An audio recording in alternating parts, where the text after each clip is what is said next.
They protect global interests. They carry out a special mission. They represent their country. They're always composed in courtiers. Ambassadors, their personal and professional life. Watch Persona Grata. When a soul does not recognize boundaries, life becomes much more interesting. This thesis perfectly reflects attitude of our hero towards life, a temperamental and merciless to the ordinary things, hungry for knowledge and full of energy. Meet an Arab millionaire and a motor traveler for 7 years now, Abdul Mohsen Al-Bagli. Kazakhstan has become one of the points of its ornate almost round the world travels. This is my first trip visiting Kazakhstan. As I mentioned to you, I'm a traveler. I travel all around the world. So, as a traveler in a motorcycle in the land, I meet a lot of people, a lot of culture, a lot of community. Honestly, I really like Kazakhstan. From the moment I enter Kazakhstan, from the last west-south point with Astrakhan from Russia. I mean, in spite of the lack of communication between me and the people, they are so nice. I really like their. I mean, they have a really, you know, the hospitality I received from them. They are willing. They are really like to help a foreigner. I mean, for them, I'm just a foreigner. They know nothing about me. Some of them, especially in the rural countryside, they don't know what's Kuwait. I mean, I'm just a foreigner.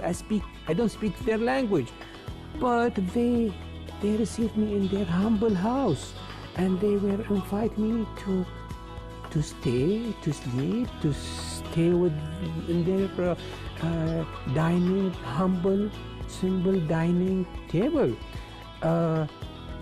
It was very touching thing that the Kazakh man, he's willing to, he would and he like to share with me. Abdul Mohsen Al-Bagli admits that he never dreamed of traveling at a motorcycle as a transport mean has never caused an interest. Living in Kuwait, and as he was expected, he worked in the oil sector. Mr. Al-Bagli spent his entire adult life in the so-called comfort zone.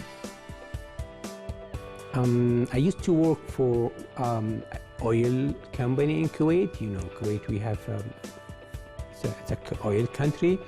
I was a maintenance manager for one of the oil refinery in Kuwait. The lifestyle as in the managerial level, it's a different.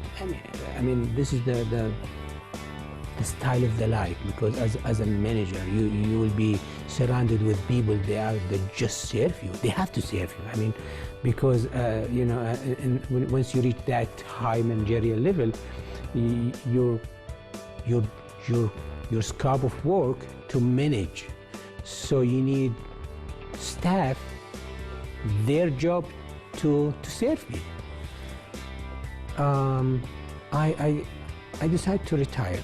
After 25 years, I've been working for that company, so when it reached the time that that was the minimum age for the retirement in Kuwait, or minimum working service for retirement in Kuwait, after serving 25 years. So I said, okay, I reached that, let me go. And most of my colleagues, even my bosses, they said, you are too young, why you want to leave us? I say, okay, no, it's 25 years, it's enough. It's the time for me to enjoy what I earn. I'm not going to retire when I'm too old with a lot of disease that I just retired and die. No, I need to enjoy my life. Life is short, so I need to enjoy it. Then I'm retired. After retiring, Abdul Mohsen Al-Bagli set himself a clear goal to retire at 100%. Usually fresh pensioners in his country continue to be engaged in affairs, work as consultants, for example. But Abdul decided that this will not happen to him. He decided to change his life at 360 degrees. I was like a spoiled old man, spoiled young man. So I decided I want really to see my limit. I want to challenge myself.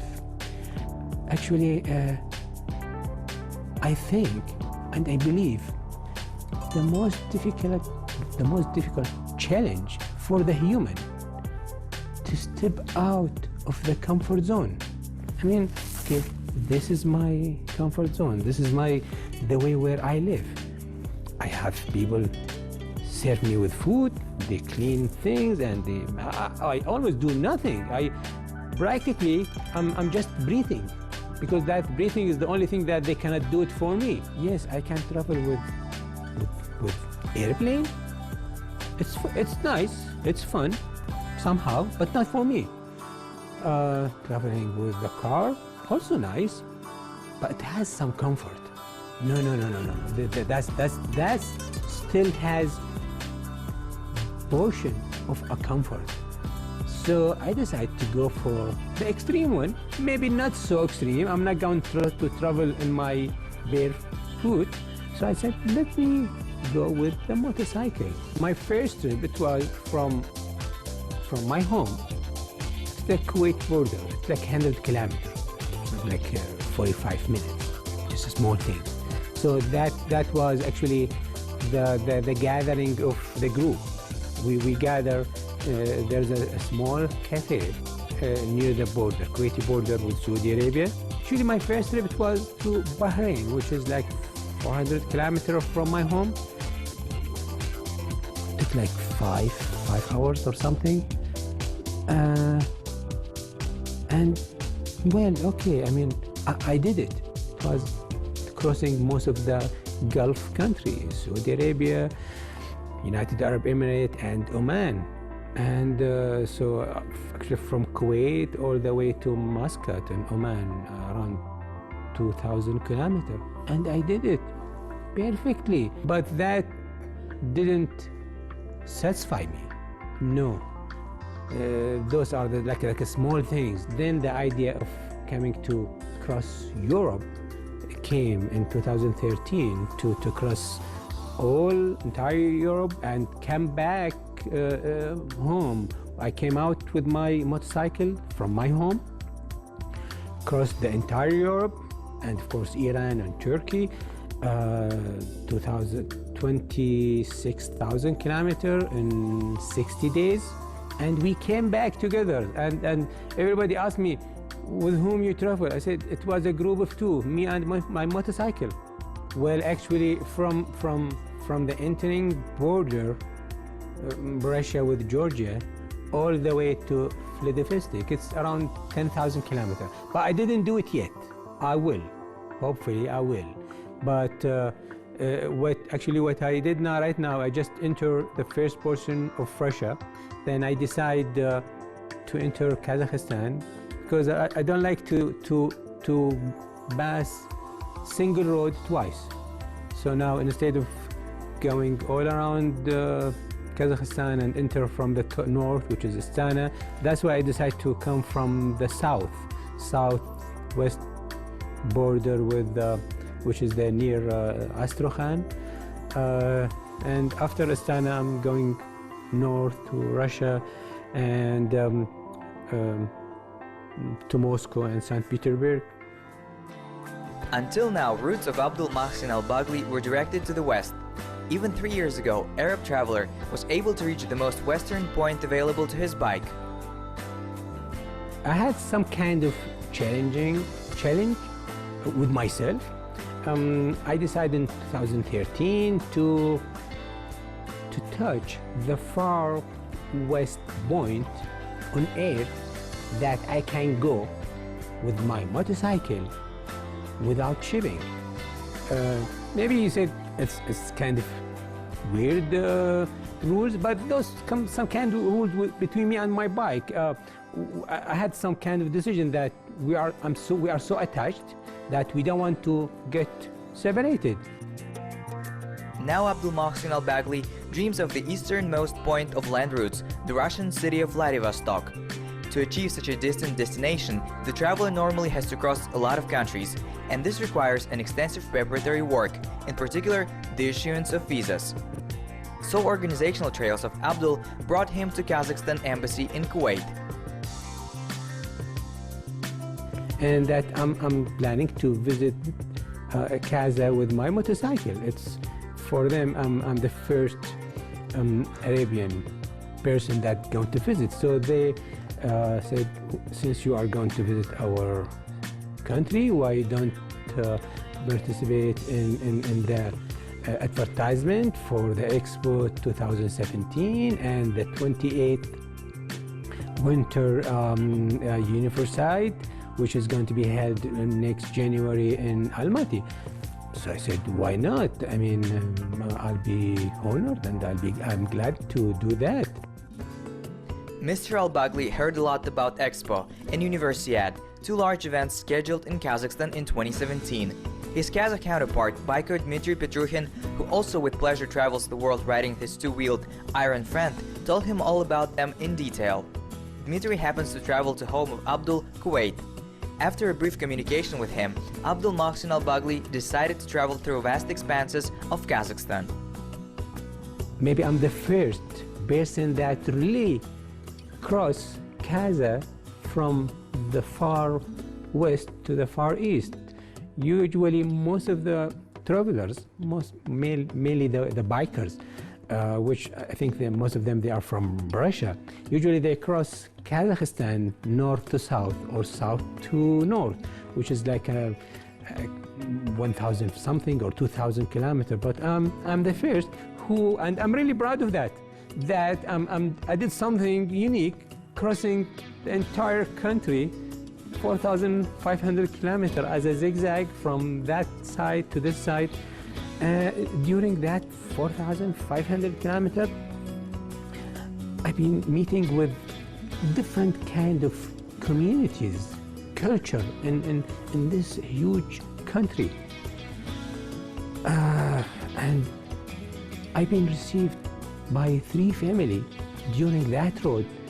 They receive me in their house. I become as a guest for them. And I mean, believe me, those simple, humble house for me is much better than any 5-star hotel. You know, sitting around a small table with the family, it's worth billions, because that small house is full of warm feeling.